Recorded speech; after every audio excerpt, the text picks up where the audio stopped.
The candles were still burning when Ethan Vale heard his wife moan another man's name. His birthday cake sat untouched in the dining room. The frosting had begun to melt. Wax slid down the candles like pale tears. Upstairs, the bed Ethan had paid for slammed against the wall. Once.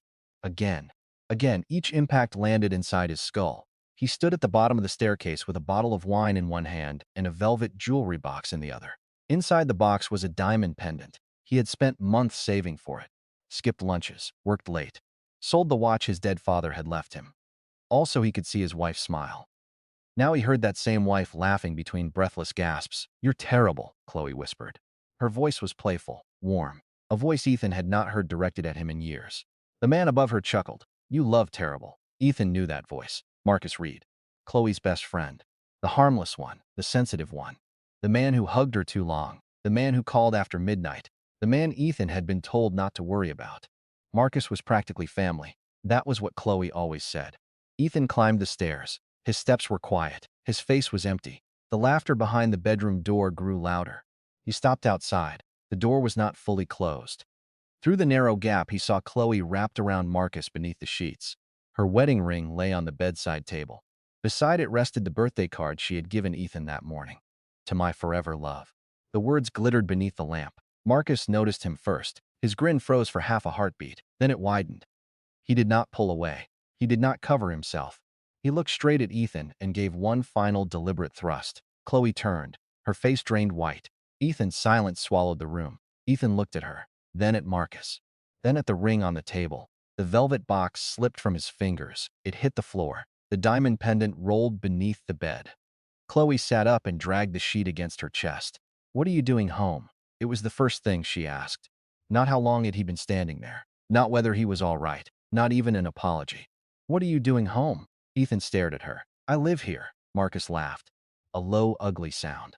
Chloe shot him a nervous glance, but he only leaned back against Ethan's pillow. "This is awkward," Marcus said. Ethan's grip tightened around the wine bottle. For one glorious second, he imagined smashing it against the bed frame.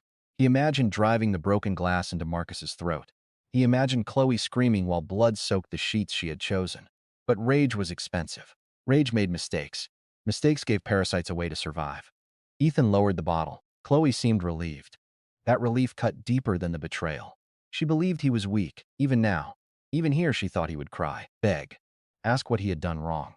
Marcus stood and dressed without hurry. He wore one of Ethan's bathrobes while searching for his clothes. Chloe finally climbed out of bed. She approached Ethan with bare feet and false tears. "Please let me explain." Ethan looked at the bruises on her neck. "Explain." She flinched. "I was lonely." The answer came too quickly. Prepared, polished. Used before. "You're always working," she continued. "You're never present. You stopped making me feel wanted." Ethan said nothing. Chloe mistook silence for surrender. Her tears became bolder. "I didn't plan this." Marcus snorted while buttoning his shirt. Ethan glanced at him. Marcus lifted both hands. "Don't drag me into your marriage problems." Chloe nodded as if that made sense.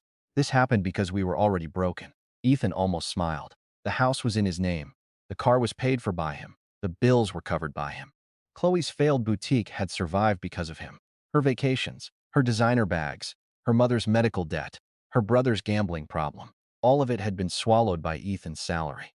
He had worked until his vision blurred. He had come home exhausted and still cooked when Chloe claimed she was tired. He had remembered every anniversary, every allergy, every fear, every small preference. And she had used his labor as proof that he did not love her. Marcus found his shoes beneath the chair. He slipped them on and walked toward the door. As he passed Ethan, he stopped. They stood close enough for Ethan to smell his cologne on Chloe's skin. Marcus leaned in. "You should leave with some dignity." Ethan looked into his eyes. Marcus's confidence was absolute. He believed Chloe had chosen him because he was superior. More charming, more exciting, more of a man. He did not know Chloe had also been sleeping with her married fitness trainer. He did not know Ethan had seen the hidden messages weeks ago. He did not know Ethan had discovered the hotel receipts.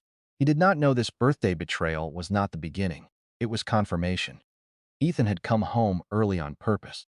The wine bottle contained no wine. A small camera was hidden inside the label. The jewelry box held more than a pendant. A second camera blinked beneath the velvet lining. Every word had been recorded. Every insult.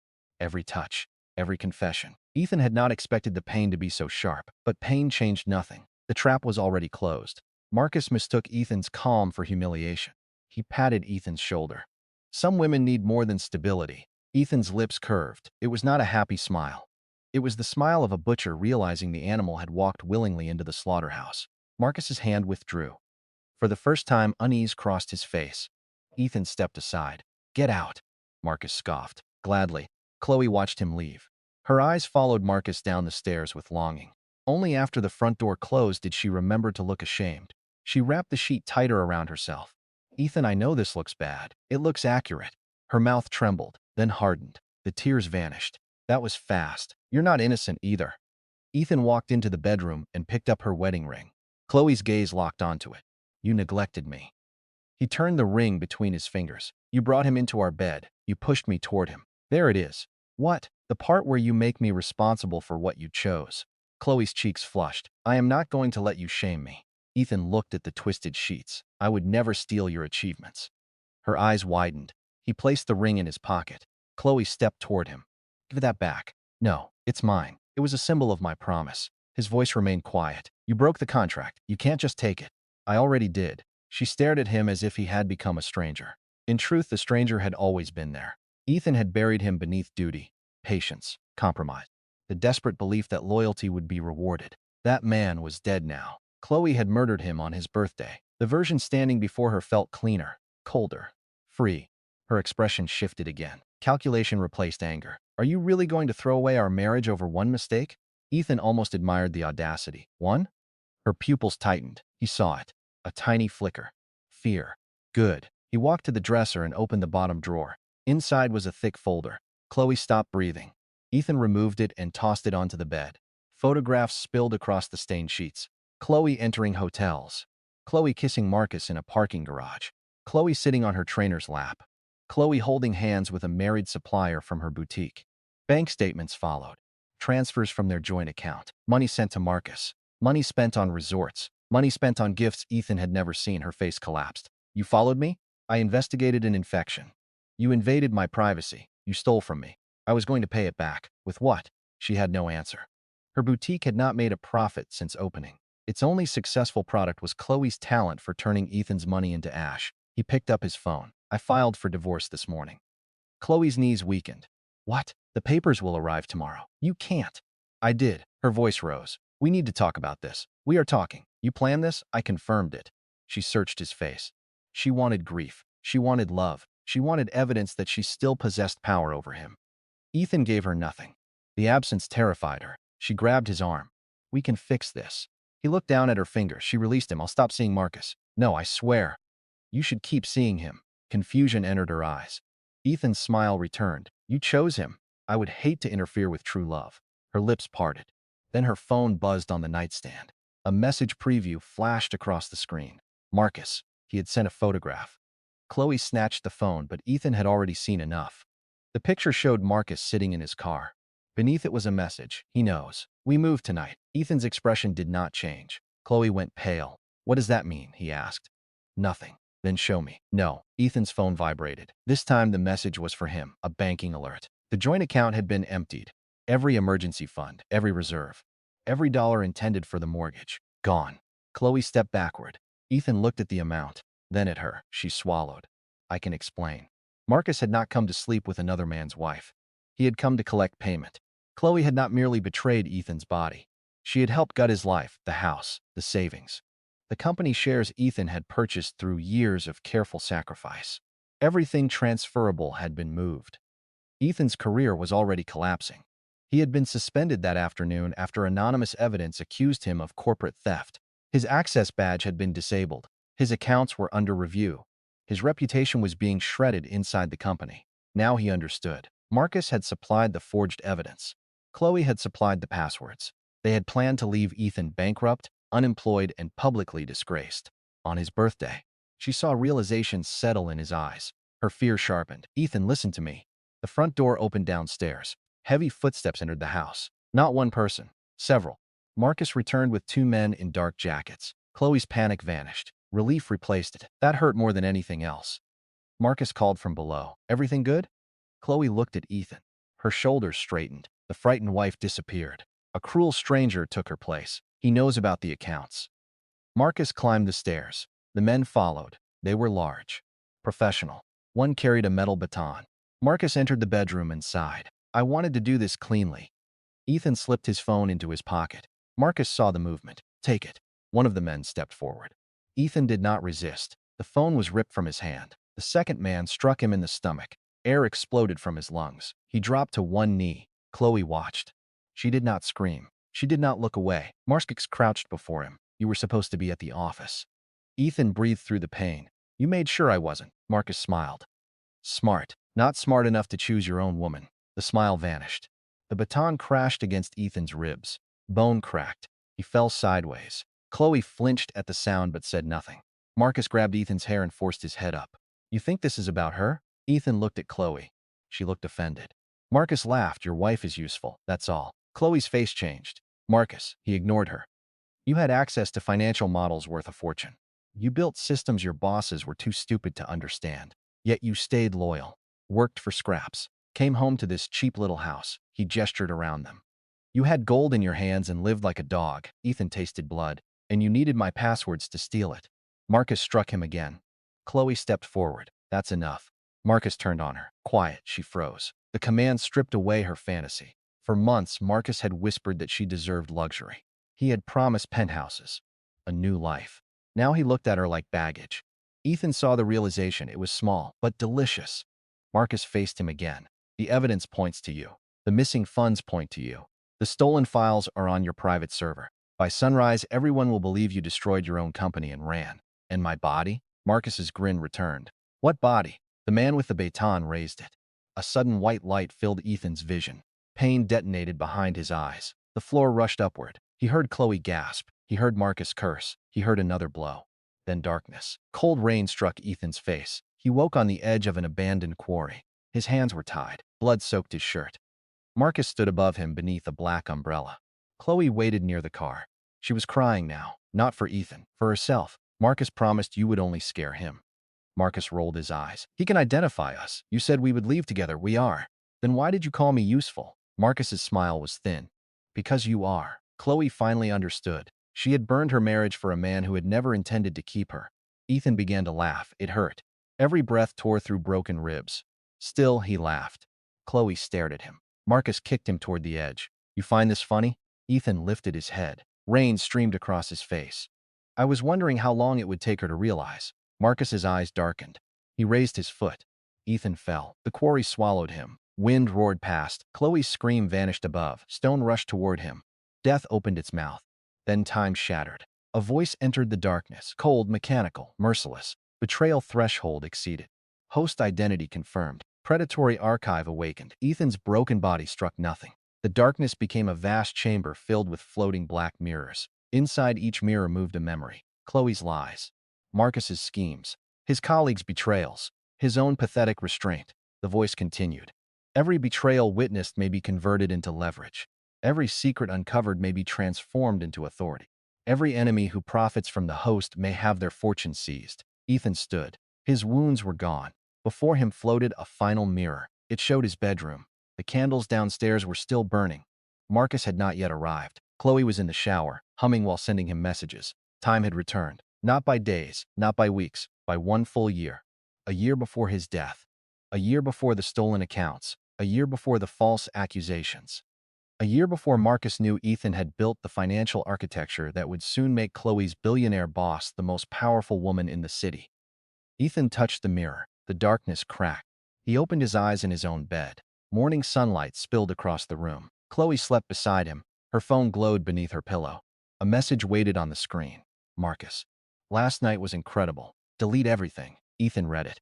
His heart did not break. That had already happened in another life.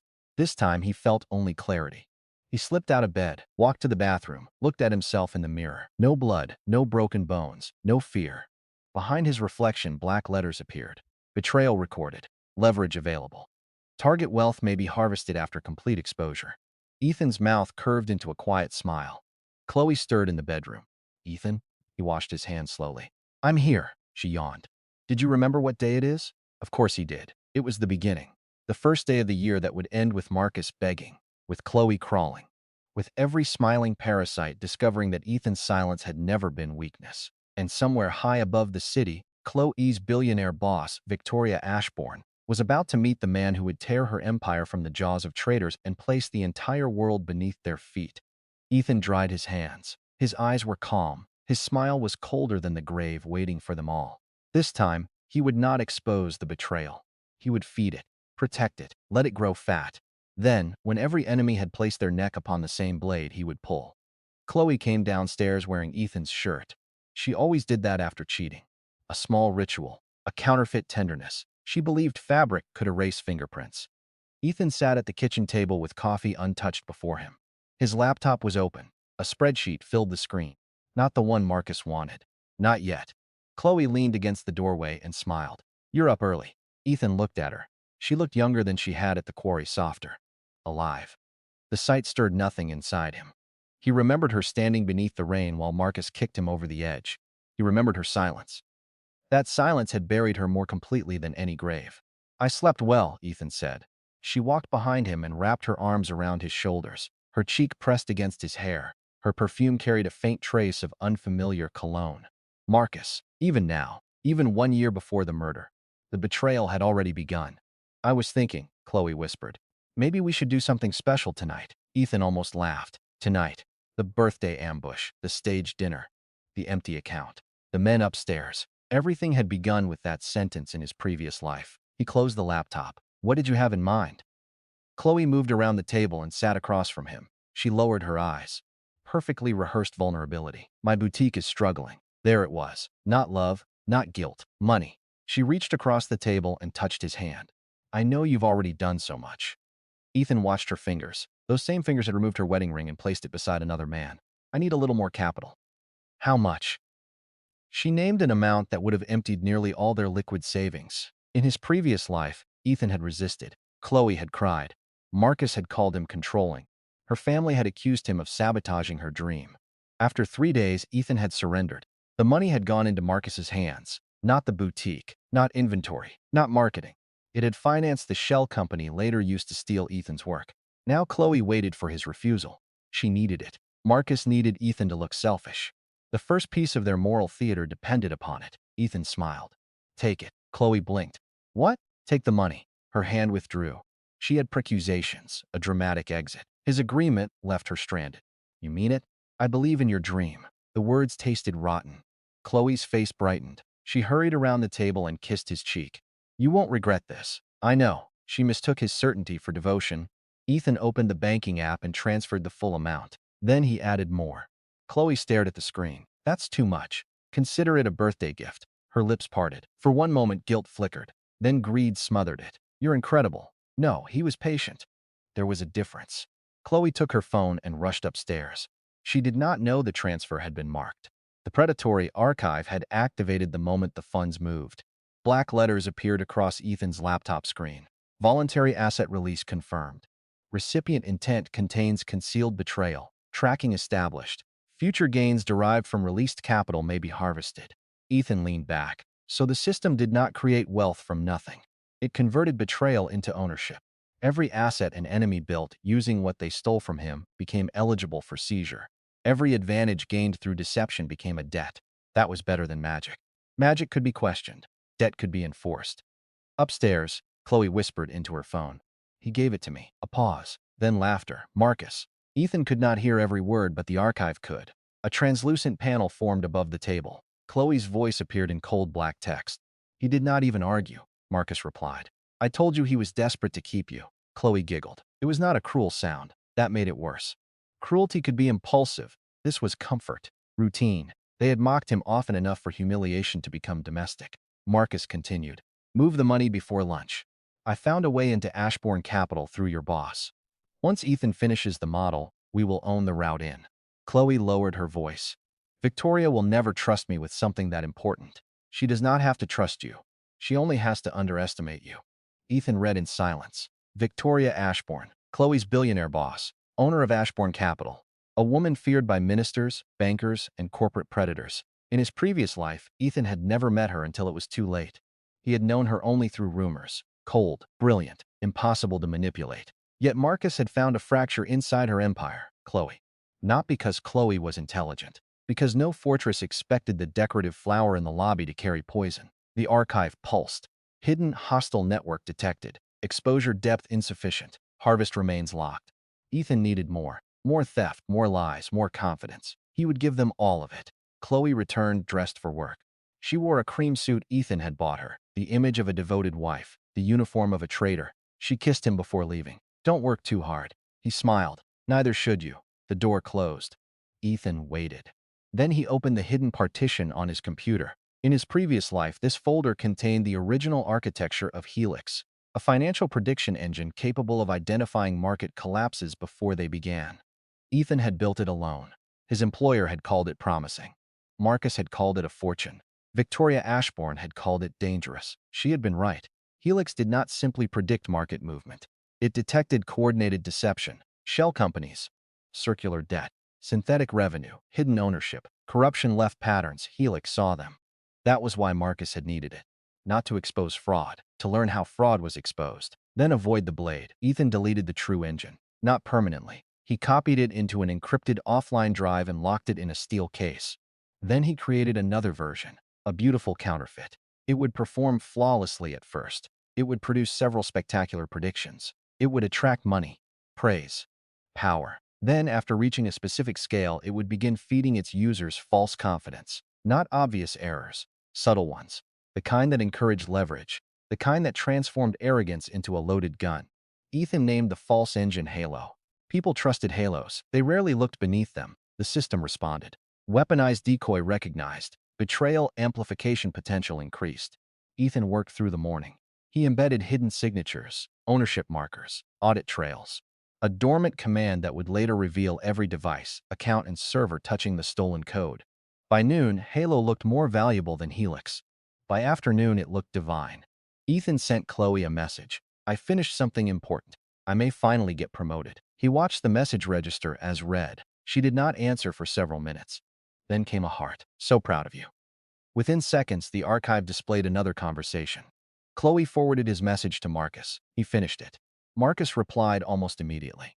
Get the files tonight. Ethan smiled. The cup was ready. The poison only needed a hand to lift it. At work, Ethan behaved exactly as before. His employer occupied several floors of a glass tower. Managers used polished language to disguise small minds. They praised innovation in meetings and punished anyone who created it without permission.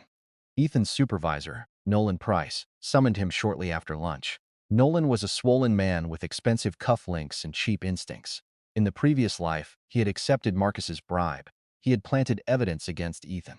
He had then delivered a speech about professional ethics, while security escorted Ethan from the building. Now Nolan sat behind his desk wearing the same smug smile. I hear you have been developing an independent forecasting framework. Ethan lowered his gaze. Just a side project. Nolan folded his hands. Anything created using company resources belongs to the company. I built it at home. Your employment agreement is broad. Ethan nodded. A weak employee. A frightened subordinate. Exactly what Nolan expected. I can send you a demonstration. Nolan's eyes brightened. Do that. Ethan hesitated just long enough to appear reluctant. It is unfinished. All the better. We can guide development. Guide, meaning steal. Ethan sent him Halo. The archive flared. Unauthorized claim initiated. New betrayer recorded. Nolan opened the model. His dismissive expression disappeared. He ran a sample. Then another. His breathing changed. Halo correctly predicted a sudden collapse in a regional shipping stock. It identified a hidden acquisition before public disclosure. It exposed a currency imbalance ignored by every analyst in the office. Nolan looked at Ethan as if seeing a chest of gold that had learned to walk. You built this? Ethan gave a nervous smile. It still has problems. Nolan closed the laptop. I will review it. I should stay and explain the structure. That will not be necessary. The dismissal came quickly. Greed hated witnesses. Ethan rose. At the door, Nolan spoke again. Do not mention this to anyone. Ethan turned, of course. Nolan waited until Ethan left. Then he called Marcus. The archive captured every word. You were right. It is worth more than we thought, Marcus answered. Can you remove his authorship? Nolan chuckled. Already working on it. Ethan walked down the corridor while his enemies placed another brick in their own tomb. That evening, Chloe prepared his birthday dinner. Candles, steak, wine. The same arrangement as before. Only the man had changed. Ethan sat across from her while she performed affection. She asked about his day. She pretended to listen. Her phone remained beside her plate. Every few minutes, the screen lit. Marcus, Marcus. Ethan cut into the steak. Chloe poured more wine into his glass. Drink. He looked at the bottle. In his previous life, it had been drugged. Not enough to knock him unconscious. Only enough to dull his reactions while Chloe copied files from his computer. He lifted the glass. The archive analyzed the liquid. Sedative detected. Intent classified as facilitating theft. Harvest multiplier increased. Ethan drank. Chloe watched too carefully. He smiled. Good wine. Relief softened her shoulders. She raised her own glass but did not drink. To us, Ethan echoed. The lie hung between them like perfume over rot. He let his eyelids grow heavy, let his movements slow. By the time Chloe brought out the cake, his speech had become slightly blurred. She touched his forehead. Are you tired? A little. You should lie down. He allowed her to guide him upstairs. She placed him in bed, pulled the blanket over him, kissed his temple. For a moment, she stood there. Her face was unreadable. Perhaps some part of her remembered the man who had loved her. Perhaps some part of her understood she was crossing a line that could never be uncrossed. Then her phone buzzed. Marcus. Whatever remained of her hesitation died. She waited until Ethan's breathing deepened. Then she crept into the study. Ethan opened his eyes. The sedative burned through his body. The archive neutralized most of it, but not all. His muscles felt heavy. His mind remained sharp. He rose silently and followed. Through the narrow opening in the study door, he watched Chloe insert a drive into his computer. Her hands trembled, not from guilt, from excitement. Halo copied into the device. The progress bar crawled forward. Chloe whispered to herself, "Come on." Ethan stood in darkness. His wife stole the weapon he had prepared for her. When the transfer completed, she removed the drive and held it against her chest. Her face shone. She believed she had taken his future. In truth, she had accepted custody of her own execution. Ethan stepped back before she turned. He returned to bed and closed his eyes. Minutes later, Chloe slipped beneath the blanket. She placed her head against his shoulder, a thief cuddling the vault she had emptied. "Happy birthday," she whispered. Ethan kept his breathing slow. A message appeared across his closed vision. Core intellectual assets stolen. Primary betrayal chain confirmed. Decoy distribution active. Harvest access partially unlocked. Additional concealment required. He almost smiled. Partially. Not enough. He needed the chain to grow. Marcus would take Halo to Nolan. Nolan would take it to competitors. Chloe would take credit inside Ashbourne Capital. Each liar would claim a piece. Each piece would become his. The following morning, Ethan woke before Chloe. He cooked breakfast. She entered the kitchen with a brightness she could not hide. "Feeling better?" "Much. You drank too quickly." "So it seems." She sat and checked her phone beneath the table. Marcus had sent a message. "It works." Another followed. "We are rich."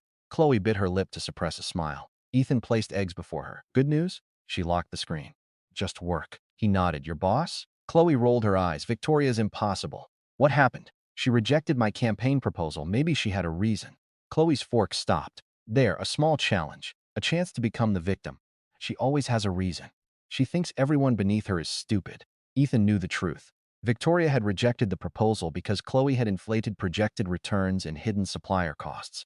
She had prevented a loss. Chloe called it cruelty. "She is threatened by women like me," Chloe continued. Ethan nearly admired the delusion.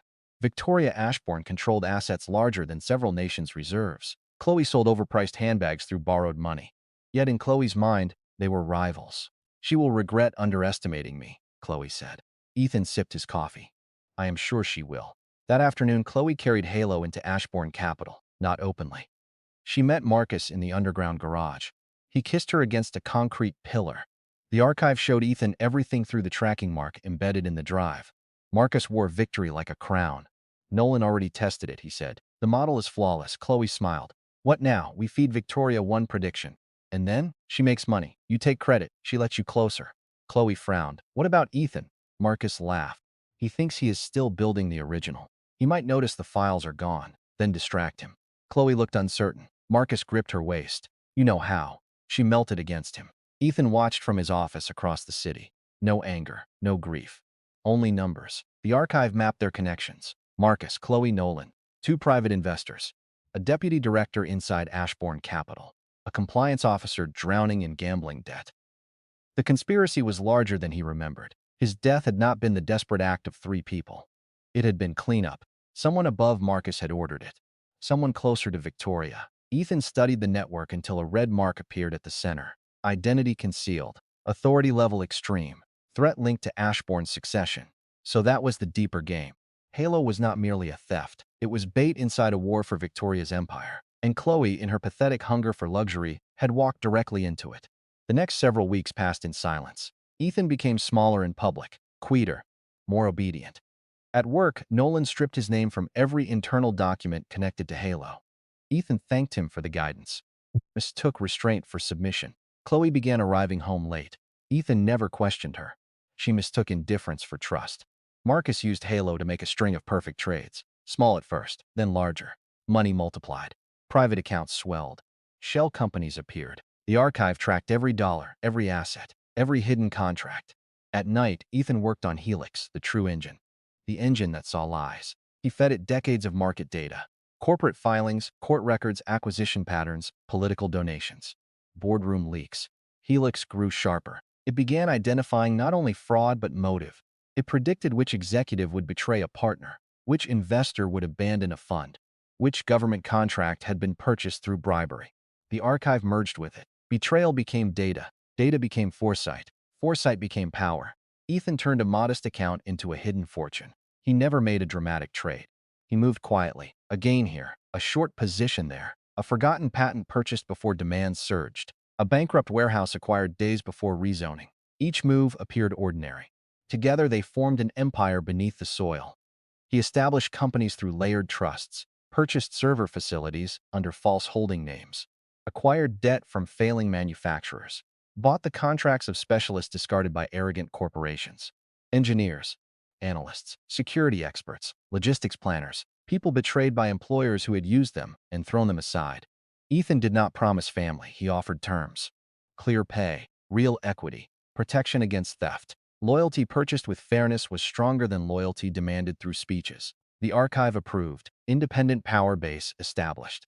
Harvest capacity expanded. One night, Chloe returned wearing a diamond bracelet. Ethan recognized it. Marcus had purchased it using profits from Halo. Profits derived from stolen code. The bracelet glowed faintly in Ethan's vision. Eligible asset. He touched Chloe's wrist. She stiffened. New? She smiled too quickly. A gift from work. What kind of work gives diamonds? A client. Ethan turned the bracelet gently. The system recorded ownership. Chloe pulled her hand away. You are being weird. My apologies. She studied him. For the first time, suspicion entered her face. Ethan softened his expression. Tired, hurt, harmless. The mask settled perfectly. Chloe relaxed. She touched his cheek. You know I love you. He smiled. I know exactly what you love. She did not understand. She kissed him and went upstairs. Ethan remained in the dark. His phone lit with an encrypted message from an unknown sender. Your market alerts prevented a catastrophic position. No signature. None was needed. Victoria Ashbourne had used the anonymous analysis Ethan sent through a secure channel, not Helix. The true engine had warned her that a celebrated energy merger was built on falsified reserves. She had withdrawn hours before the collapse. Billions saved. Enemies exposed. Now she wanted the source. A second message arrived. Name your price.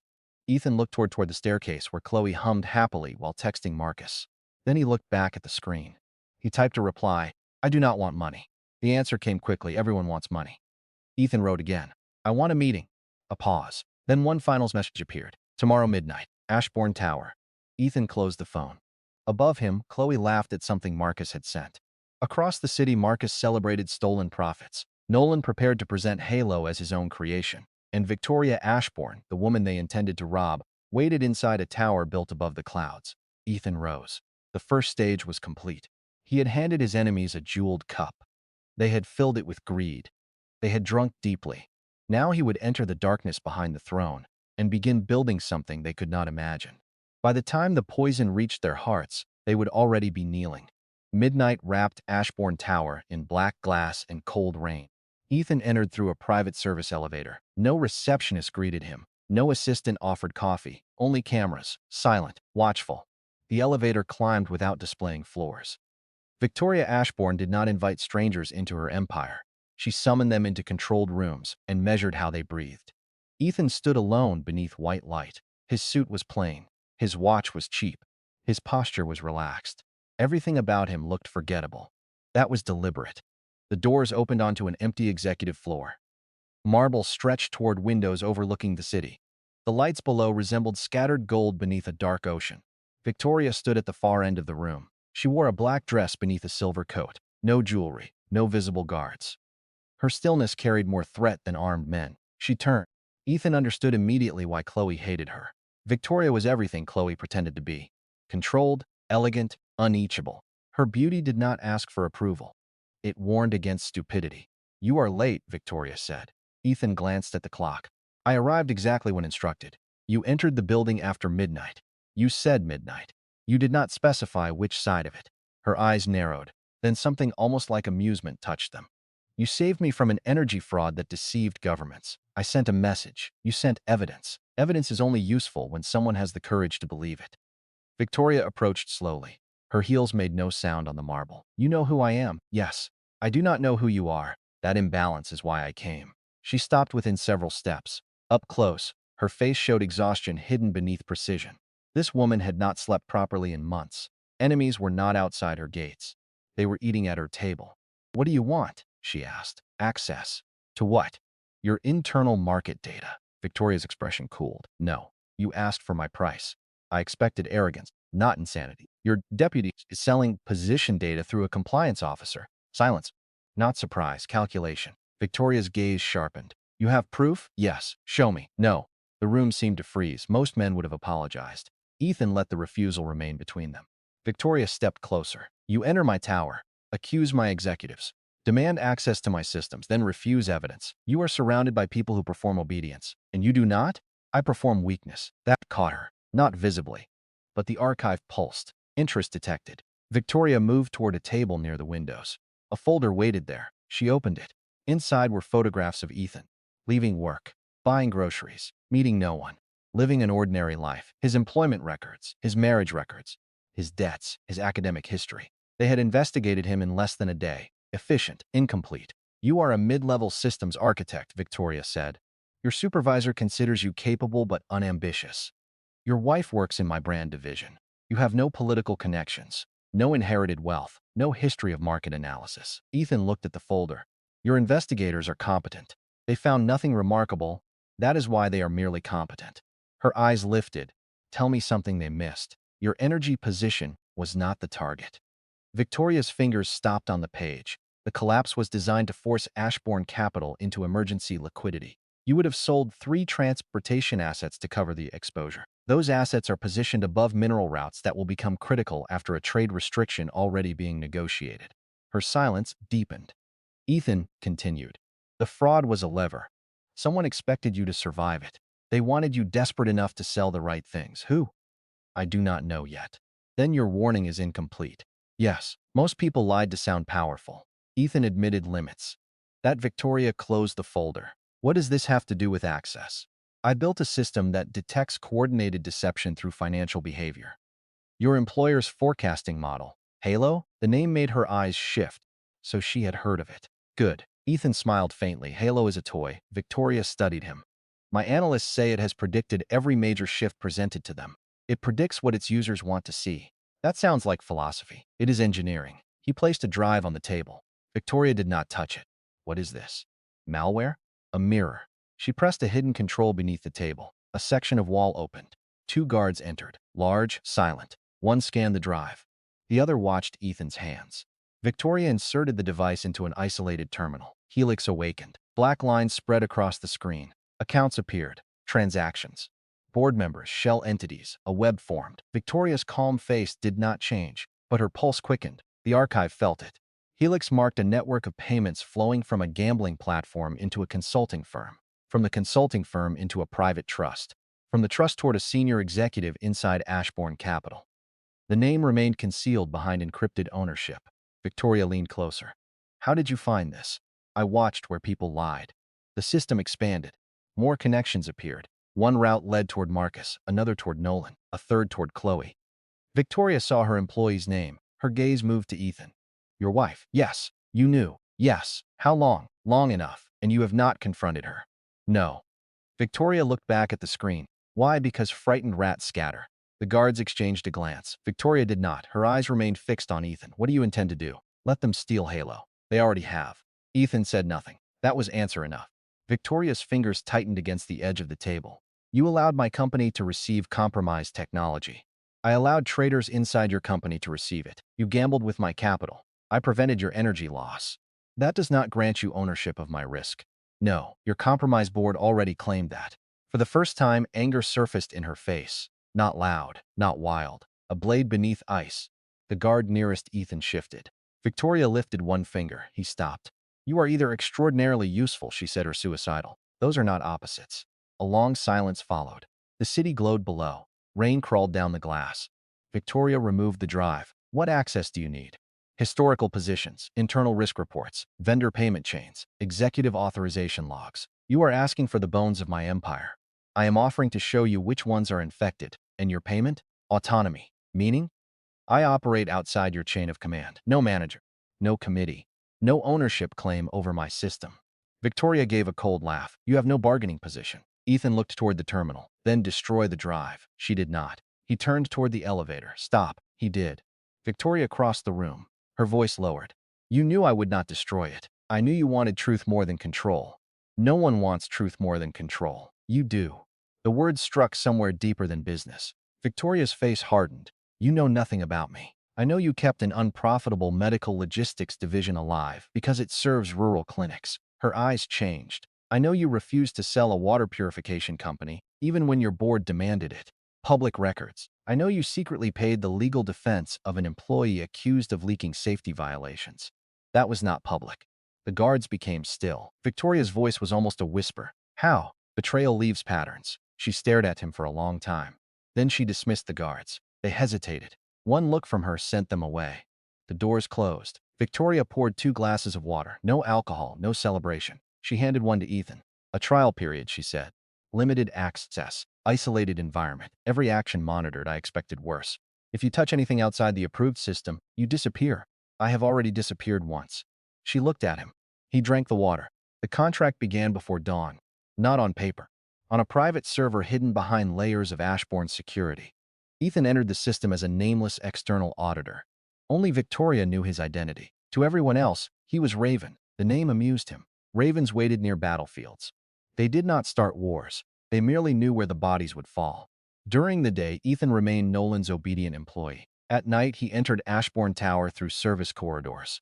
Helix consumed data. It grew. Every payment became a footprint.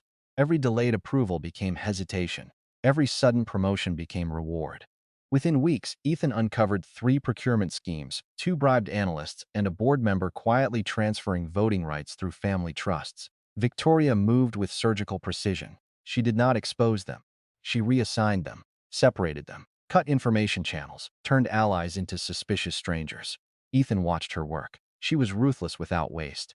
He respected that. Victoria watched him too. He never bragged, never demanded praise, never tried to impress her. He delivered names, probabilities, weaknesses, then returned home to a wife who believed he was failing. Chloe became bolder. Halo made Marcus rich, not openly. But wealth changed how he moved. His suits improved. His car changed. His arrogance thickened. He began speaking to Chloe as if she were already disposable. She responded by clinging harder. Each insult made her more desperate to prove she belonged beside him. Ethan encouraged her.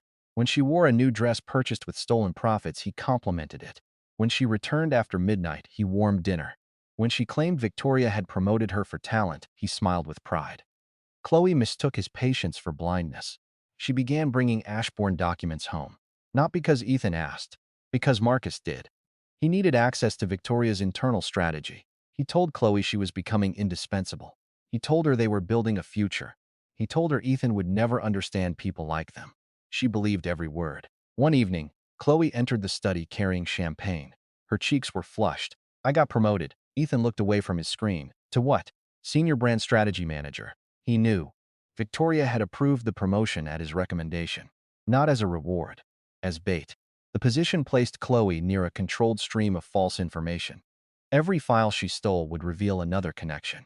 Every whisper she carried to Marcus would tighten the net. Ethan stood. That is wonderful. Chloe hugged him. Her arms felt light, temporary. You always believed in me, she said. Ethan looked over her shoulder. I believe in outcomes. She pulled back. What does that mean? That you earned what is coming? She smiled. The archive flickered. Deception confidence increased. Harvest depth expanded. Chloe poured champagne. Ethan raised his glass. To your future. She drank greedily. Far across the city, Marcus opened a file Chloe had stolen. It described a massive Ashbourne investment into maritime lithium transport. The opportunity looked irresistible. Halo confirmed extraordinary returns. Marcus moved money. Then more. He gathered investors. Nolan joined. The deputy director inside Ashbourne Capital secretly diverted client funds. They believed they were front-running Victoria. They believed she had become careless. In truth, the project did not exist. Every document had been built by Ethan. Every projection had been designed to trigger greed. Every company in the chain belonged to him through hidden trusts. Marcus poured stolen money into Ethan's empire. Nolan followed. The corrupt executives followed. Millions became tens of millions. Tens of millions became hundreds. The archive marked each transfer, eligible for total seizure. Still, Ethan did not close the trap. The feast had only begun.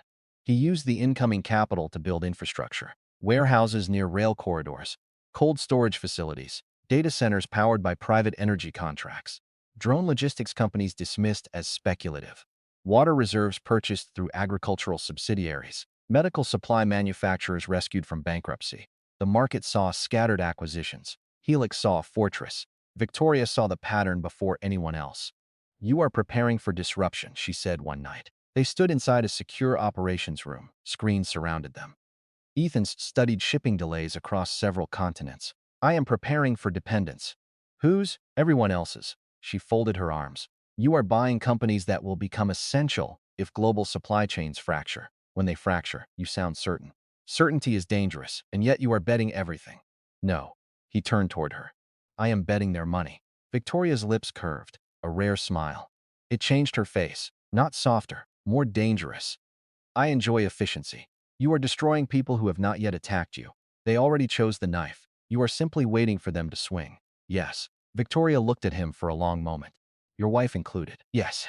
Ethan saw rain, a quarry. Chloe watching. "No." Victoria did not ask again. Their partnership deepened, not through trust, through results. Ethan revealed hidden threats. Victoria removed obstacles. She gave him access to dormant assets. He transformed them. A failing robotics subsidiary became a private security manufacturer.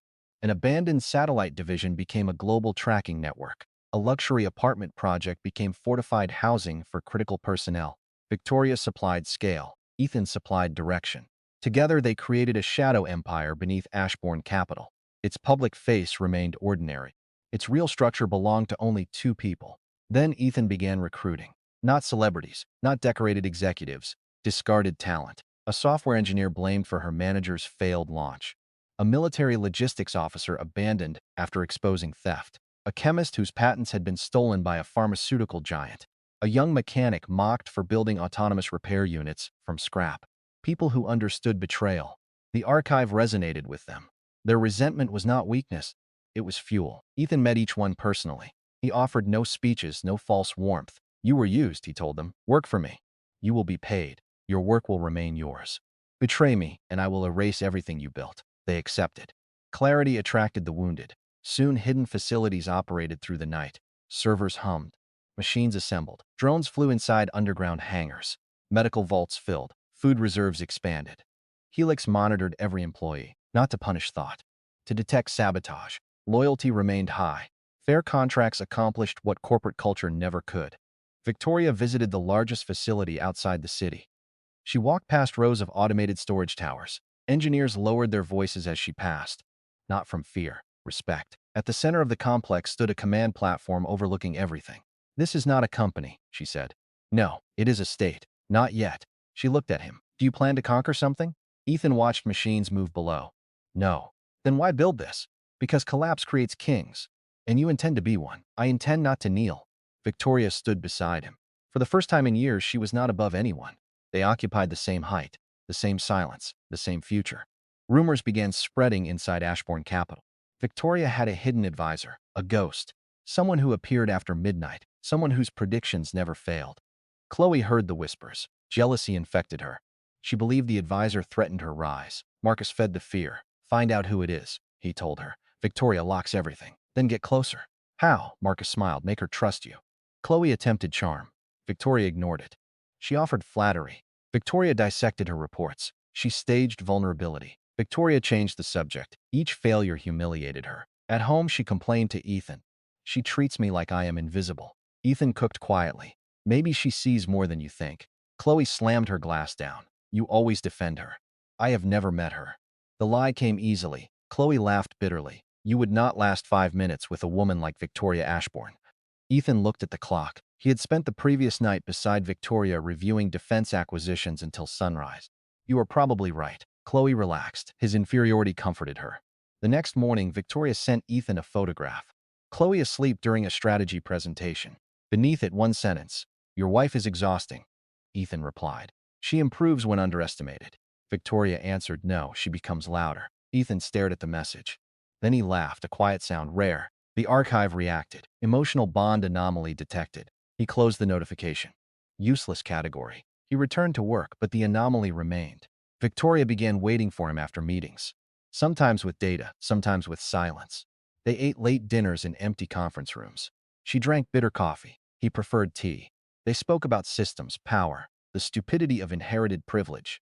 Never about loneliness. Never about marriage. Never about the way her gaze lingered when he removed his glasses. Then one night, a security breach locked them inside a private archive room. The alarm was false. A test triggered by one of Ethan's recruits. They waited beneath emergency lighting while guards cleared the floor. Victoria sat on a steel table. Ethan stood near the door. You are always ready to leave, she said. I like exits. Because of your wife? Because of experience. Victoria looked down at her hands. My father trusted everyone. Ethan waited.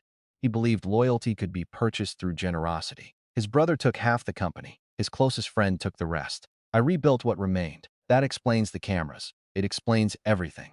No. Her eyes lifted. What does it not explain? Why you still save people? Victoria became still. Ethan continued. The clinics, the employees, the divisions your board calls sentimental. You investigated me. I studied the person holding my access. That is not an answer. It is the only safe one. She stepped down from the table. They stood close. Do I frighten you? She asked. No. That is either dishonest or insulting. You are dangerous. Better, but not to me. Her breath slowed. The emergency lights painted silver along her face. For one moment, the entire empire disappeared. No cameras, no board, no wife, no enemies. Only two people who understood what betrayal cost. Victoria reached for his tie. She straightened it. A small gesture. Intimate because it pretended not to be. You are still married, she said. For now. Her hand remained near his collar. Ethan looked into her eyes. You dislike uncertainty. I despise it. Then watch carefully. The doors unlocked. The moment ended. But nothing returned to what it had been. Weeks later, Victoria attended a charity gala with Ethan beside her. Not as Raven. Not as a private guest. The city noticed. Cameras flashed. Executives whispered. Chloe stood across the ballroom holding a tray of campaign materials. She saw Ethan. Saw Victoria's hand resting lightly on his arm. Saw the billionaire woman she worshipped and hated looking at her husband with quiet possession. The tray slipped. Glass shattered. The ballroom fell silent. Ethan turned. Their eyes met across the room. Chloe's face emptied. Marcus stood behind her. His confidence vanished. Nolan stopped speaking mid-sentence. The corrupt deputy director went pale. For one glorious moment, every traitor saw the same impossible image. The harmless man. The obedient husband. The forgotten employee. Standing beside Victoria Ashbourne as if the tower, the company, and the city had been built for him. Victoria leaned closer to Ethan. Was that dramatic enough? His smile was cold. Almost. She took his hand. The cameras erupted again. Chloe stared at their joined fingers. Her mouth opened. No sound came. The dopamine palace inside her mind cracked. Her promotion, her secret fortune, her affair. Her imagined future with Marcus. All of it suddenly looked cheap. Ethan watched realization wound her. Then he turned away. That hurt her more than rage ever could. Behind them, Marcus whispered urgently. Stay calm. Chloe looked at him. For the first time, she saw his sweat, his fear, his smallness. On the ballroom balcony, Victoria handed Ethan a glass of wine. Below them, the city glittered. Inside, their enemies began turning on one another. Chloe demanded answers from Marcus. Marcus blamed Nolan. Nolan called the deputy director. The deputy director ordered the compliance officer to erase files. Every panic response created more evidence. Helix absorbed it. The archive expanded. Betrayal network fully mapped. Shadow empire operational. Primary harvest threshold approaching. Ethan lifted the glass. Victoria stood beside him beneath the night sky. What happens next? She asked. He watched Chloe push through the crowd toward them, her face twisted with humiliation and fury. Marcus followed. Nolan followed him. The entire chain came running toward the blade. Ethan took a slow drink now, he said. They learn how expensive confidence can become. Chloe crossed the ballroom like a woman walking toward her own execution. Her heels struck marble, sharp, fast, uneven. Every guest turned to watch. She did not care. Her eyes remained fixed on Ethan's hand inside Victoria's. The hand she had ignored for years. The hand that had paid her debts, signed her leases, built her future, now held by the most powerful woman in the city. Marcus caught Chloe's wrist before she reached the balcony. Not here. She tore free. Get off me. His face tightened. Think. I am thinking. No, you are panicking. Chloe looked at him. The words landed badly. Marcus had once praised her instincts, her ambition, her courage. Now, with sweat gathering beneath his collar, he looked at her as if she were a liability. A noisy one. A disposable one. Nolan reached them next. His round face had gone gray. What is he doing with her? Chloe spun on him. You said Ethan was finished. He was. He is holding Victoria Ashbourne's hand. I can see that. Then explain it. Nolan's mouth opened. Nothing came out. The deputy director arrived last. Adrian Voss, silver-haired, elegant. The man who had hidden himself behind Marcus. The man who had never expected Ethan to survive long enough to see his face. Adrian did not look at Chloe. He looked directly at Ethan. And for the first time, Ethan saw recognition. Not of his identity. Of danger. Adrian understood power. He understood posture. He understood that Victoria did not touch people casually. Especially not in public. Especially not while every camera in the city watched. The situation was not romantic gossip. It was a declaration. We leave, Marcus frowned. What? Now. We cannot just leave. We can. What about the presentation? Adrian looked at him with naked contempt. You still think this evening matters? Marcus's jaw tightened. The humiliation stung. He had believed himself a partner. Adrian saw him as a tool. Chloe laughed suddenly. A brittle sound. Oh, this is perfect, Marcus turned. Keep your voice down. You told me we were untouchable. We are. Then why does he look untouchable? Her finger pointed toward Ethan. Guests followed the motion. More whispers spread. Victoria watched from the balcony. Her expression remained calm. Ethan stood beside her, wine in hand. He did not turn away this time. He let Chloe see him watching. Not with anger, not jealousy, not grief, only observation. She felt it. The distance, the absence. It frightened her more than hatred. Chloe broke from the group and marched forward. Security moved. Victoria lifted one finger. They stopped. Let her come, she said. Ethan's gaze remained on Chloe. As you wish. The phrase cut deeper than it should have. Chloe reached the balcony doors. Her breath was fast. Her face burned. She looked at Victoria, then Ethan. Then their hands. What is this? Victoria raised one eyebrow. A balcony. Chloe's cheeks darkened. You know what I mean. I know you entered a private conversation without invitation. I am his wife. The ballroom went quiet. The word wife moved through the crowd like smoke. Victoria did not release Ethan's hand. Instead, her fingers tightened. I am aware. Chloe looked at Ethan. Why are you here? He took another sip of wine. You asked me that before. She froze. The bedroom. His birthday. The sentence she had spoken after he found her with Marcus. What are you doing home? She had no way of knowing he remembered. Yet something in his voice made cold spread through her stomach. What are you talking about? Ethan's smile was slight. Nothing. Marcus arrived behind her. His confidence had returned in fragments. Enough to be foolish. He looked at Ethan's suit, his posture, his place beside Victoria. Then he laughed. It sounded forced. Well done. Ethan looked at him. Marcus opened his arms as if greeting an old friend. I underestimated you. You did. I assume this is some consulting arrangement. Victoria answered before Ethan could. You assume too much. Marcus's smile twitched. I meant no offense. You rarely do. Her voice was soft. That made it worse. Marcus glanced toward Adrian. Adrian remained several steps away, silent, watching. He would not save them, not unless saving them protected him. Nolan pushed forward. Victoria, perhaps there has been a misunderstanding. She turned to him. Nolan swallowed. He had dreamed of standing near her, of impressing her, of joining the elite circle above ordinary executives. Now he looked like a frightened clerk. What misunderstanding? Victoria asked. Nolan gestured toward Ethan. This man is an employee under my supervision. Was. The word struck like a hammer. Nolan blinked. What? His resignation became effective this evening. Ethan had signed it before entering the gala. Nolan had not seen the notice. He had been too busy preparing to present stolen technology. Victoria continued. He is now chief architect of a private venture jointly controlled by Ashbourne Capital and himself. The silence deepened. Marcus stopped breathing. Chloe stared at Ethan. Jointly controlled. Not employed. Not sponsored. Controlled. The harmless husband had not climbed one step. He had appeared at the summit. Nolan shook his head. That is impossible. Victoria looked bored. It already happened. But his work belongs to my company. Ethan finally laughed. A quiet sound. Nolan, which work? Ethan asked. The forecasting system. Halo? Nolan's eyes shifted. A small fatal. Ethan saw it. So did Victoria. Nolan tried to recover. The model developed under my department. I thought I built it alone. You built components. The company refined them. Show me the authorship records. Nolan's mouth tightened. They are confidential. Then show Victoria. No answer. The ballroom waited. Nolan could feel the walls closing. He looked at Marcus. Marcus looked at Chloe. Chloe looked at Adrian. Adrian looked at no one. Ethan placed his glass on the balcony rail. Or perhaps we should let Halo speak for itself. A massive screen above the ballroom stage flickered. The charity presentation vanished. Black lines spread across white space. Halo appeared. Nolan's face drained. He had not authorized this. Marcus stepped backward. The model displayed a prediction. Maritime lithium transport. The investment that had consumed their money. The project they believed Victoria had concealed.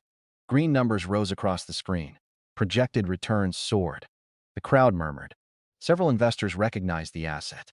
They had been invited quietly, tempted carefully. Some had already committed money. Marcus forced a smile. You see? The system works. Ethan looked at him. Does it? The prediction continued climbing. Then stopped. The screen went black. A new line appeared. Fraud dependency reached. Marcus's smile vanished. Nolan whispered. No, the ballroom lights dimmed. Every screen activated. Phones, wall displays. Tablets held by journalists. The system spread through the room like an infection. Account maps appeared. Shell companies, hidden transfers, unauthorized access logs. Payments from Chloe to Marcus. Payments from Marcus to Nolan. Payments from Nolan to Adrian's consulting network. The crowd inhaled as one. Chloe stared upward. Her name glowed beside theft records. Hotel charges, offshore accounts, internal Ashbourne documents copied from restricted servers. Everything. Every lie. Every stolen file. Every touch of stolen money. Displayed. Marcus lunged toward the control desk. Security seized him before he crossed the room. He shouted, "This is fabricated." Ethan tilted his head. Which part? All of it. So you never accepted money from Chloe? Marcus's face hardened. No. The screen changed. Video filled the ballroom. An underground garage. Marcus kissing Chloe against a pillar. His voice clear. Nolan already tested it. The model is flawless. Chloe covered her mouth. The video continued. Ethan's bedroom. Chloe inserting the drive into his computer. Her whisper. Come on. The file transfer completed. Guests turned toward her. Disgust replaced curiosity. The wife. The thief. The fool. Chloe looked at Ethan. You recorded me. No, the archive had. But the distinction did not matter. You trapped me. I gave you a choice. You drugged me. The room went still again. Ethan's eyes sharpened. Chloe realized the error. She had said too much. Victoria stepped forward. Drugged? Chloe stammered. I did not mean. The screen played another recording. The birthday dinner. Chloe pouring sedative into Ethan's wine. Her hands were visible. Her face. Her voice. Everything. Nolan began moving toward the exit. The doors locked. A metallic sound echoed through the ballroom. No one left. Adrian remained calm. Too calm. He faced Victoria. This spectacle damages the company. Victoria looked at him. There you are. The words carried years of suspicion. Adrian's expression did not change. You have been waiting to accuse me. I have been waiting to know where to cut, and you trust him? Adrian glanced at Ethan. A betrayed husband with delusions of grandeur? Ethan smiled. Adrian continued. You built Ashbourne Capital with discipline. Now you place it beside a stranger because he flatters your paranoia. Victoria's gaze grew colder. He never flattered me. Then he manipulated you more elegantly than the rest. Ethan looked toward the screen. Show him. Helix opened the final chain. Adrian's network expanded. Political donors, private banks, foreign holdings. Board votes purchased through hidden debt, the energy fraud, the medical supply sabotage. The attacks on Victoria's father. The theft that had fractured her family empire years ago. All of it led to Adrian. Victoria did not move, only her eyes changed. A lifetime of suspicion had finally found a face. Adrian sighed. Not fear, disappointment. You should have remained ignorant. Victoria stepped toward him. My father trusted you. He was weak. The ballroom recoiled. Adrian's mask fell away. He no longer needed charm. His men had already begun moving outside the tower. His contingency plan was active. Emergency signals flashed across the security monitors. Power failure. Network intrusion. Fire alarms. Simultaneous attacks. Adrian smiled. You think this room is a courtroom? The lights died. Screams erupted. Glass shattered somewhere above. Emergency lamps turned red. The doors unlocked. People surged toward them. Then the tower shook. A deep explosion rolled beneath the floor. Chloe fell. Marcus shouted for help. Nolan crawled under a table. Adrian stood perfectly still. Ashbourne Capital ends. Victoria did not flinch. Ethan looked toward the city. Across the skyline, lights disappeared block by block. Not random, coordinated. Substations failed, bank servers crashed, transport systems froze, digital accounts vanished. Panic spread faster than fire. Adrian's plan had been larger than a corporate theft. He intended to trigger a financial blackout, then use Halo to navigate the collapse. He believed the false engine would make him king of the ruins. The archive flashed. Catastrophic betrayal event initiated. Primary harvest unlocked. The ballroom screens returned. Halo spoke, not with words, with red. Every prediction reversed. The maritime investment collapsed. The transport companies vanished. The lithium reserves did not exist. The shell corporations holding Marcus's money dissolved into Ethan's trusts. Nolan's accounts emptied. Chloe's offshore funds disappeared. Adrian's emergency reserves transferred, one after another. Entire fortunes fell through the floor. Marcus stared at his phone. His balance showed nothing. Then debt, then more debt. He refreshed. Again. Each attempt deepened the loss. No. His voice cracked. No. Nolan emerged from beneath the table. My accounts. He grabbed a journalist's phone. His investments were gone. His house was collateral. His company shares had been pledged through hidden contracts he had signed without reading. He had believed them to be profit-sharing agreements. They were surrender documents. Chloe checked her own account. The diamond bracelet on her wrist was now registered as stolen property. Her boutique belonged to a creditor, her car, her apartment share, even the clothes she wore. Everything had been purchased through poisoned money. Everything now belonged to Ethan. She looked up. You took it. Ethan's face remained calm. You gave it. The tower shook again. This explosion was closer. Windows cracked. Guests screamed and dropped to the floor. Adrian's private forces entered the lower levels. Security feeds showed armored men moving through smoke. Victoria reached for a concealed weapon beneath her coat. Ethan touched her wrist. Not yet. She looked at him.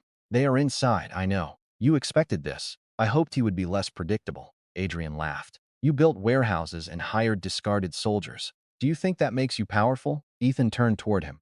No. The walls trembled. A roar rose from outside. Not an explosion. Engines. Dozens of them. The ballroom windows brightened.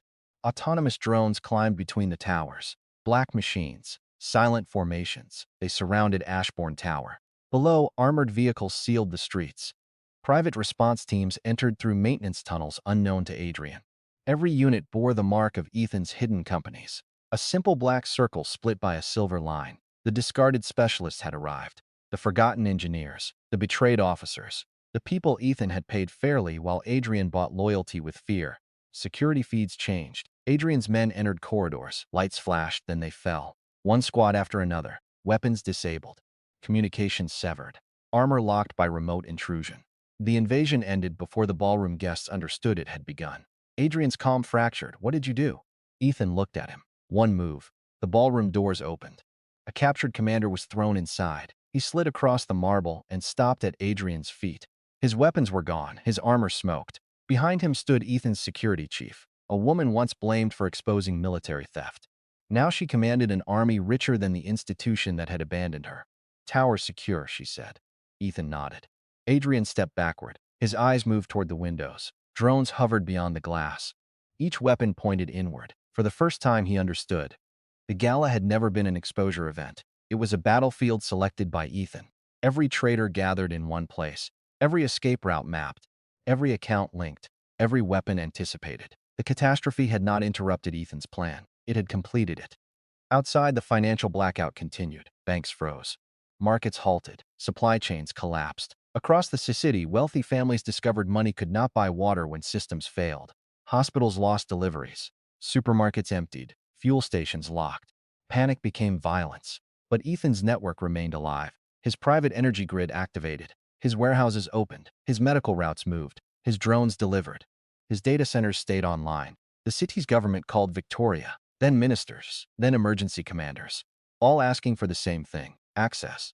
Ethan had built dependence. Now dependence knelt. Victoria answered one call, listened, then handed the phone to Ethan. The official on the other end demanded immediate control of his logistics network. Ethan listened without expression. No, the man shouted. Threatened seizure, threatened arrest, threatened military action. Ethan looked toward the drones outside, then at Adrian on the floor. Try. He ended the call. Victoria watched him. There was no fear in her face, only recognition. Collapse had created a king, and he had prepared the throne. Within hours, Ethan's convoys moved through the city. Food, medicine, water, fuel. Not charity. Controlled distribution. Hospitals received priority. Emergency crews followed. Districts that cooperated stabilized. Officials who attempted theft were cut off. No speeches, no moral theater, only terms, clear, cold, effective. The public learned his name before dawn. Ethan Vale, the unknown architect beside Victoria Ashbourne, the man whose network survived the blackout, the man whose machines crushed armed saboteurs without losing a single tower, the man once dismissed as ordinary. Inside the ballroom, the traitors remained under guard. Chloe sat on the floor with mascara streaking her face. Marcus paced until security forced him to kneel. Nolan vomited beside a marble pillar. Adrian stood in silence, stripped of devices, authority, and illusion. Guests stared at Ethan, some with awe, some with terror. A few had mocked him when Chloe called him her unambitious husband. Now they lowered their eyes whenever he looked their way. One investor began trembling so hard his glass fell from his hand. Another whispered, "That is Raven." The name spread. Raven, the ghost advisor, the architect, the man behind Victoria's victories, the man behind the only functioning supply network in the city, the man they had believed was a decorative guest. Victoria walked to Ethan's side. Her coat was gone. A thin line of blood marked her wrist where glass had cut her. Ethan noticed. He took her hand and wrapped a cloth around it. The entire ballroom watched. Even in crisis, the gesture carried intimacy. Chloe saw it. Something inside her broke. She crawled forward. Ethan. He did not look at her. "Please." Still nothing. Her voice rose. "I am your wife." Victoria's gaze turned toward Chloe, cold enough to stop breath. Ethan finished tying the cloth. Then he faced the woman who had drugged him, robbed him, betrayed him, and in another life watched him die. Chloe lifted both hands. "I made a mistake." Marcus laughed bitterly. "One?" She spun toward him. "This is your fault." His eyes widened. "My fault? You manipulated me. You stole the files. You told me to. You begged to be included. I loved you." Marcus's face twisted. "No. You loved the car." The crowd watched them devour each other. Nolan joined from the floor. "You both ruined everything." Marcus kicked a chair toward him. "You sold the model. You brought it to me." Adrian looked at all three with disgust. "Animals," Marcus turned. "You said Halo was safe. You were supposed to verify it. You said Ethan was harmless." Adrian's eyes shifted toward Ethan. "Yes." The admission came slowly. "That was my mistake." Ethan approached him. Adrian straightened. He tried to recover dignity, tried to stand as an equal, but the room had already chosen its center. It was not him, not Victoria. Ethan. Adrian's voice lowered. "You cannot hold this city forever. I do not need forever. Governments will come. They already called. Armies will come. They need fuel. Markets will recover. They will recover through my roots." Adrian's face tightened with each answer. "You think this makes you a god?" Ethan smiled. The same smile from the bedroom, from the quarry, from the moment death had returned him to the beginning. "No," he leaned closer. "It makes you small." Adrian's composure shattered. He lunged. Security moved. Ethan raised one hand. They stopped. Adrian threw a punch. Ethan stepped aside, caught his wrist, turned. Bones snapped. Adrian screamed and dropped to his knees. One movement, clean, effortless. The ballroom recoiled. Ethan released him. Adrian clutched his arm. His face had become wet with pain. The mastermind, the hidden ruler, reduced to a kneeling old man before the employee he had ordered murdered. Chloe began sobbing. Marcus stopped moving. Nolan pressed himself against the pillar. Victoria stood beside Ethan. Her eyes reflected the red emergency lights. Outside, dawn began cutting through the storm. Convoys crossed the bridges. Drones guarded the sky. Hospitals lit again. The city breathed through Ethan's machines. He looked across the ballroom, at the traitors, at the cowards, at the wealthy parasites who had mistaken invisibility for weakness. No one laughed now. No one called him unambitious. No one told him to leave with dignity. They watched him with the irrational fear reserved for disasters and gods. Ethan lifted his abandoned glass from the balcony rail. The wine had gone warm. He drank anyway. Chloe stared at him from the floor. Her voice was barely audible. "What happens to us?" Ethan looked down at her. There was no anger left, only judgment waiting for the correct hour. He glanced toward the sunrise. The city had survived the first night. His enemies had not. Not truly, their bodies still breathed. That was useful. Death would have been too quick, too private, too merciful. He turned away. "Now," Ethan said, "you wait." The city did not recover, it adapted. That was worse. Recovery implied a return to what had existed before. The old banks, the old politicians, the old executives who believed expensive suits could protect them from hunger. But the blackout had stripped away the illusion. Money had become a number trapped behind dead screens. Titles had become decoration. Influence had become useless unless it could move food, medicine, power, or armed men. Ethan controlled all four. By the third day, government convoys moved under his permission. Hospitals operated on his fuel. Emergency shelters ate from his warehouses. Military commanders requested access to his satellite feeds. They called it cooperation. Ethan called it dependency. Victoria sat beside him in the command center above Ashbourne Tower. The shattered ballroom had been sealed below. The traitors remained inside the building, not in cells. Cells granted privacy. Ethan placed them in transparent rooms along the executive corridor. Every employee who passed could see them. Chloe, Marcus, Nolan, Adrian. The woman who believed she deserved luxury. The man who believed charm made him untouchable. The supervisor who stole another man's work. The architect of an empire built on betrayal. They could see each other through the glass. They could hear nothing. Ethan had removed that mercy. Silence forced them to imagine what the others were saying. It fed suspicion. By the end of the first day, Marcus had begun striking the walls. By the end of the second, Nolan had confessed everything to a camera no one had activated. By the end of the third, Chloe spent hours staring at Ethan whenever he crossed the corridor. Adrian did not beg. Not yet. He sat upright. Even with one arm bound against his chest, he tried to preserve dignity. Ethan respected the effort, not the man. Effort made the breaking cleaner. Victoria stood near the windows. Below them, lines of civilians waited at controlled distribution points. No riots, no looting. Ethan's drones watched every street. Anyone who attempted theft was marked. Anyone who organized violence was removed, quickly, publicly, without speeches. "You are becoming popular," Victoria said. Ethan reviewed a logistics map. "Fear is not popularity. They are painting your symbol on walls. They want protection. They want a ruler. They want food." Victoria turned toward him. "Is there a difference?" Ethan looked at the city. People praised whoever kept their children alive. They cursed whoever allowed them to starve. Morality changed with an empty stomach. He understood that better than most. They will hate me when stability returns. Will it? Yes. And will that bother you? No. Victoria's mouth curved. Good, she poured wine into 2 glasses. Real wine. The same vintage Chloe had drugged on Ethan's birthday. Victoria had chosen it intentionally. She handed him one. Tonight? He looked toward the transparent rooms. Tonight. Chloe saw the glasses. Her face collapsed. She recognized the bottle, the color, the label, the memory. She stepped toward the glass and placed both hands against it. Ethan raised his drink, not to her, to Victoria. They touched glasses. Chloe began screaming. The sound did not pass through the walls. Her mouth opened. Her body shook. No one heard her. Victoria watched Chloe with an unreadable expression. "Do you still love her?" "No." "Did you?" "Yes." Victoria did not look away. That answer was quick. It died slowly. Chloe slid down the glass. Her knees struck the floor. Her hands remained raised. She looked like someone praying before an altar that had rejected her. Ethan placed his glass down. "Bring them." The transparent rooms opened. Security escorted the prisoners into the command hall. Marcus came first. His hair was unwashed. His expensive suit was torn at the sleeve. The confidence that once filled every room had vanished. He walked carefully.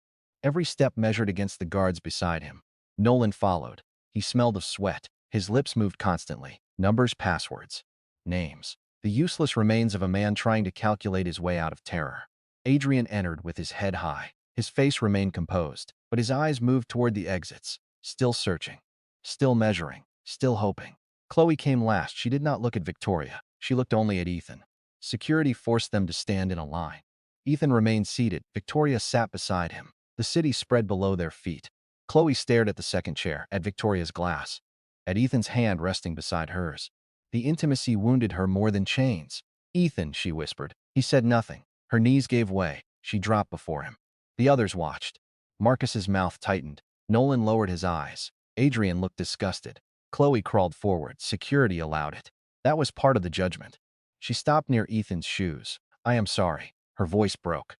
Ethan looked at her. She had imagined this moment many times during confinement. He could see the rehearsed structure, the tears, the shaking hands, the wounded voice. She had always believed emotion was a key, that if she cried hard enough, someone else would unlock the door. "I made a terrible mistake," she continued. "One?" The word cut her. Her lips trembled. "I was confused. You drugged me. I was scared. You stole from me. Marcus pressured me." Marcus laughed. The sound was bitter. Chloe spun toward him. "Shut up." He stared at her. "You begged me to choose you. You lied to me. You lied to him first." Her face twisted. "You said we would be together." Marcus looked toward Ethan, then Victoria, then the armed guards. Whatever affection he had pretended to feel vanished. You were useful. The words destroyed her, not because they were new, because Ethan had already heard them in another life, at the quarry, before death. Chloe turned back toward him. Fresh horror spread across her face. Ethan, I loved you. He lifted his glass. Which part? She froze. The accounts? No. The career you helped destroy? Tears streamed down her face. I lost myself. Ethan took a slow drink. You found yourself in our bed. She covered her mouth. The exact sentence she had feared. Not because he had spoken it before, because it reduced every excuse to filth. Chloe reached for his knee. A guard moved. Ethan lifted one finger. The guard stopped. Her hand touched his trousers. The contact meant nothing. Once he would have pulled her up. Once her tears would have cut him open. Now he watched her fingers tremble like insects against stone. Please, she said. We can start over. Ethan looked at her wedding ring. She still wore it. He remembered picking it up from the bedside table in the other life. He remembered placing it in his pocket. He remembered the quarry wind. Take it off. Chloe stared. What? The ring. Her eyes widened. No, take it off. She clutched her hand against her chest. It means something. Ethan smiled. That smile frightened her. You placed it beside the bed while another man used you. She shook her head violently. That was not me. It was the most honest version of you. She began sobbing harder. I can change. You already did. Ethan leaned forward. You changed from a burden into evidence. Her face emptied. He held out his hand. After a long moment, Chloe removed the ring. She placed it in his palm. Her fingers lingered. He let the ring fall. It struck the floor, rolled once, stopped beside Marcus's shoe. Chloe stared at it. Marcus stepped away as if it were contaminated. Ethan leaned back. Now it means something. Chloe collapsed. Her forehead touched the floor. She began whispering apologies into the marble. Not to Ethan, to the life she had lost. Marcus watched her with contempt until Ethan looked at him. Then his face changed. He straightened quickly. Ethan. The old casual tone tried to return. It failed. Marcus swallowed. We can make a deal. Victoria laughed quietly. Marcus glanced at her. His fear sharpened. Ethan said nothing. I know people, so did Adrian. I know accounts he never found. Helix found them. I can testify. Nolan already did. Nolan looked up in panic. I had to. Marcus turned on him. You coward. Nolan's face cracked. You said we would be protected. You were supposed to remove his authorship. I did. You failed. You brought Chloe. Chloe lifted her head. Do not blame me. Marcus laughed. Everything began because you wanted a handbag store. She lunged at him. Security caught her. She kicked, screamed, spat. Marcus recoiled. The woman he had once called irresistible now looked feral. Ethan watched without interest. Betrayal had finally lost its perfume. Marcus faced him again. I was wrong. Yes, I underestimated you. Yes, I should have offered you a partnership. No. Marcus blinked. Ethan's voice remained calm. You should have stayed away from my life. Marcus dropped to his knees. The movement shocked everyone. Even Chloe stopped fighting. Marcus placed both hands on the floor. I will leave. Ethan looked down at him. I will disappear, Marcus continued. You will never see me again. You already tried to arrange that for me. Marcus went pale. Ethan repeated the words from the bedroom. Some women need more than stability. Marcus's eyes widened. You remember that? I remember everything. Ethan, that was arrogance. It was honesty. I was trying to provoke you. You succeeded. Hope flickered. Marcus mistook the sentence for negotiation. I can give you whatever you want. Ethan smiled. I already took it. The screens behind him activated. Marcus's assets appeared. The penthouse, the cars, the hidden accounts, the offshore trust. Then each ownership line changed. Ethan Vale, Ashbourne Strategic Holdings, Black Circle Logistics. Marcus watched his life become someone else's property. He began, it's mine. No, I earned it. You stole the tool that generated it. I took the risk. You drank the poison. Marcus surged forward. A guard drove him to the floor. His face struck marble. Blood spilled from his mouth. He lifted his head. The handsome mask was gone. Only desperation remained. Kill me then. Ethan studied him. Marcus wanted defiance. A final shape for his pride. Ethan would not grant it. No. Marcus's expression collapsed. Death had become attractive. That was why Ethan denied it. Nolan began crying before Ethan looked at him. The supervisor dropped immediately. I did not know they would kill you. Ethan's eyes narrowed. Nolan rushed on. I swear, I thought they would ruin your career. That was all. That was enough for you. I was in debt. You wore cufflinks worth more than my monthly salary. They were gifts, bribes. Nolan's breathing became frantic. I have children. Ethan had expected that. Cowards always discovered family when consequence arrived. You called me unprofessional when I asked for credit. Nolan pressed his hands together. I was under pressure. You said loyalty was part of employment. I was wrong. You said the company owned everything I created. Nolan nodded wildly. Yes, I was wrong. Ethan took another drink. The company owns everything you created. Nolan stopped. The words returned to him. His own voice, his own philosophy. Ethan continued. Your accounts were built through company influence. Your properties were purchased with bribes connected to your position. Your pension came from fraud. Nolan stared at the screens. His retirement fund disappeared. His homes transferred. His private investments collapsed. What will happen to my family? Ethan's face did not change. They keep what they earned. Nolan understood. Nothing. His wife had never worked. His adult sons lived from his accounts. His family's comfort had been a branch growing from theft. The branch had been cut. Nolan began striking his own forehead against the floor once. Again, again. Guards did not stop him until blood appeared. Ethan turned toward Adrian. The old man remained standing. His broken arm had been treated. His suit had been replaced. Even as a prisoner, he looked more dignified than the others. That dignity irritated Chloe. She screamed from the floor. This is your fault. Adrian ignored her. Marcus shouted. You used us. Adrian looked at him. You volunteered. Nolan sobbed. You promised protection. I promised opportunity. Adrian faced Ethan. At least you understand the difference. Ethan raised his glass slightly. You are calmer than they are. I knew failure was possible. You believed it was unlikely. Yes, you believed I was harmless. Yes, you ordered my death. Adrian's eyes remained steady. I ordered the removal of a threat. In another life, you succeeded. A faint crease appeared between Adrian's brows. He did not understand. He never would. Ethan stood. The room shifted with him. Victoria remained seated, watching. The prisoners looked up. Ethan approached Adrian until they stood close. You built your empire by studying weakness, Ethan said. Correct. You recruited the greedy, yes. The frightened, yes. The resentful, yes. Adrian almost smiled. Just as you did. No. Ethan's answer was immediate. I recruited the discarded. There is no difference. There is. Explain. The greedy betray when offered more. The frightened betray when threatened. The resentful betray when flattered. Ethan looked toward his security chief. She stood near the door. Still. Loyal. The discarded remember who threw them away. Adrian's smile vanished. Ethan stepped closer. You thought pain made people weak. It usually does. It made mine precise. Adrian's composure cracked for the first time. Not through fear, through recognition. He had finally understood the true difference between them. Adrian used damaged people until they broke. Ethan gave them structure, ownership, a reason to protect the machine they had built. That was why one empire had survived. The other had collapsed in a single night. Adrian lowered his voice. What do you intend to do with me? Ethan looked toward the city. Nothing. Adrian frowned. Nothing? No trial. Chloe stopped crying. Marcus lifted his head. Nolan stared through blood. Adrian studied Ethan carefully. You will release me? Yes. No one moved. The answer seemed impossible. Ethan continued.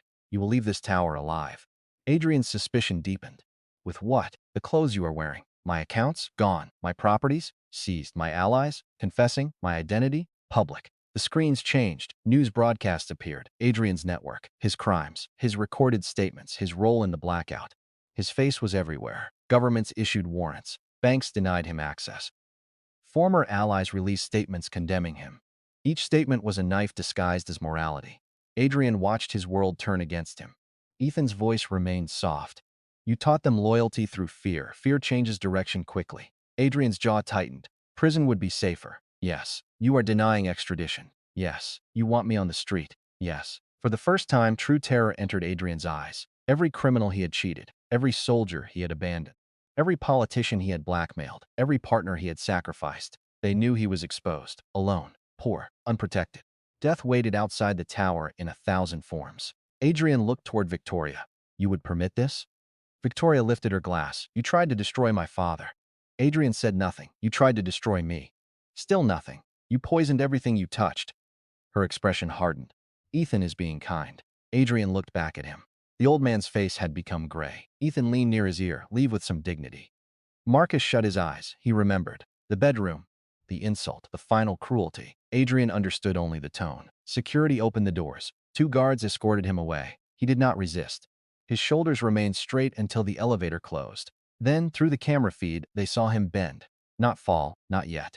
Bend, as if the weight of every betrayal had finally settled upon his back. Chloe crawled closer again. Ethan. He turned. She looked toward the doors Adrian had passed through. Are you releasing us too? No. Her face tightened. Then what happens? Ethan returned to his chair. Victoria poured more wine. He accepted the glass. Chloe stared at the calm ritual, the final insult. They were discussing her fate over wine, exactly as Ethan had remembered, exactly as he had promised himself. Marcus forced himself upright. "You cannot keep us here forever." "I do not need to," Nolan whispered. "Prison?" Ethan looked at the three of them. "No." Hope flashed. Small, pathetic. He extinguished it. "The city's emergency courts begin tomorrow." Chloe's lips parted. "The evidence is complete. Theft, sedation, corporate sabotage, conspiracy, attempted murder." Chloe shook her head. "I never tried to kill you in this life." She stared at him. He smiled. Cold, private, unexplainable. Marcus's breathing quickened. "What sentence?" Victoria answered. "Long enough." Chloe began crawling faster. "Please, please, Ethan. I will tell them you forgave me." "I did not. I will give everything back. You have nothing." "I will testify against Marcus." He confessed. "Nolan," he confessed. "Adrian. He is already being hunted by the world he built." She clutched Ethan's shoe. "I am still your wife." Ethan looked down. "No." The legal documents appeared on the screen. Divorce finalized under emergency judicial authority. Assets divided. Chloe received the debts attached to her boutique. Ethan retained everything he could prove had been funded by him, which meant nearly everything. Her name changed from spouse to defendant. The words were simple. The effect was violent. Chloe screamed. She wrapped both arms around his leg. Security moved to pull her away. Ethan stopped them. He wanted her to hear clearly. He bent slightly. "In another life, I came home carrying wine and a diamond." Her sobbing slowed. "You asked what I was doing home." Her face emptied. "I found you with him." Chloe looked toward Marcus. "You said I pushed you into betrayal." Her hands loosened. "Marcus told me to leave with dignity." Marcus began shaking. "You emptied our accounts." Nolan stared. "You destroyed my career." Adrian was gone, but his shadow remained. "Then you took me to a quarry." Chloe's mouth opened. No sound emerged. "You watched them break my ribs." She shook her head. "No." "You watched Marcus kick me over the edge." "No." "You did not scream for me." Her body went still. "You screamed because he admitted he never loved you." Chloe stared at him as if he had become death itself. "That never happened." "It did." "You are insane, perhaps." Ethan lifted the wine. "But I remember the fall." Marcus crawled backward. Nolan whispered a prayer. Victoria watched Ethan. She did not understand the impossible truth, but she believed the wound. That was enough. Chloe released his leg. She looked at him with horror beyond guilt. For the first time, she understood that she had not merely lost a husband. She had created the man judging her. Every lie had sharpened him. Every theft had funded him. Every touch shared with Marcus had pushed Ethan toward Victoria. Her betrayal had built the throne beneath him. She began laughing, softly, broken, then crying, then laughing again. Security lifted her. Marcus fought when they took him. He screamed that Ethan had cheated, that the system was impossible, that no ordinary man could have done this. Nolan begged anyone who would listen. He promised names, passwords, secrets already known. Chloe said nothing. She kept looking at Ethan. Even as the doors closed, even as the elevator carried her downward, even as the last chance to be seen by him disappeared. The emergency courts convicted them quickly. The evidence did not leave room for theater. Nolan received decades behind concrete walls. His family abandoned him within months. Marcus lasted longer. He wrote letters, hundreds, to journalists, to lawyers, to Ethan. He claimed innocence, then remorse, then insanity. No answer came. His beauty faded. His confidence rotted. The man who had once slept in Ethan's bed spent his final years fearing the sound of keys outside a steel door. Chloe was placed in a separate prison. She refused visitors. She kept the divorce papers folded beneath her mattress until the paper tore along the creases. Other inmates learned her story from the news. They called her the billionaire's discarded shadow. They mocked the boutique, the bracelet, the affair, the birthday. Each detail became a weapon. She had wanted admiration. She received recognition. Years later, she died during a winter power failure in an old prison wing. Alone, the emergency generator served the medical block first. That priority existed because Ethan had designed it. She spent her final moments in darkness, calling his name. No one answered. Adrian survived only a few weeks after leaving the tower. His body was found in an abandoned railway tunnel. No identification, no valuables, no witnesses willing to speak. The official report called it unresolved violence. Ethan never asked for details. The city stabilized, then changed. Ashbourne Capital became something larger than finance: energy, logistics, security, medicine, data, infrastructure. Victoria controlled the public empire. Ethan controlled the systems beneath it. They married without ceremony. No cathedral. No crowd. No promises about forever. Only a private contract signed at midnight above the city. Victoria read the final page. If either of us betrays the other, ownership transfers entirely to the betrayed party. Ethan signed. Fair. She looked at him. You expect me to agree? You wrote the clause. I wanted to see whether you would hesitate. I dislike wasted tests. Victoria smiled, then signed. Years passed. Their empire expanded across borders. Governments negotiated. Competitors surrendered. Enemies disappeared into irrelevance. Ethan never became warm. He never became forgiving. He did not preach justice. He did not claim virtue. He simply maintained terms. Those who kept them prospered. Those who broke them paid. On the anniversary of the blackout, Ethan stood on the highest balcony of Ashbourne Tower. The city glowed below. Victoria joined him with 2 glasses of wine. "The same bottle?" he asked. "The last one." He accepted it. Far beneath them, the old quarry had been transformed into a reservoir. No grave, no monument. Only water reflecting the sky. Victoria leaned against the rail. "Do you regret anything?" Ethan watched the city move through systems he had built. Hospitals, convoys, markets, towers. An empire born from a stolen file and a birthday betrayal. No, nothing. He thought of Chloe's laughter, Marcus's hand on his shoulder, Nolan's smug order. He thought of death opening beneath him, then of waking. He raised his glass. "I regret buying the diamond." Victoria laughed. The sound carried into the night. Ethan drank. Below them, millions lived beneath the order he had created. Behind them stood a throne no one could steal. He had learned the final law of betrayal. It did not destroy everyone. Sometimes it merely showed the wronged where to place the blade. And when the traitors finally knelt, choking on the future they had stolen, Ethan offered no mercy. Only the consequence they had mistaken for opportunity.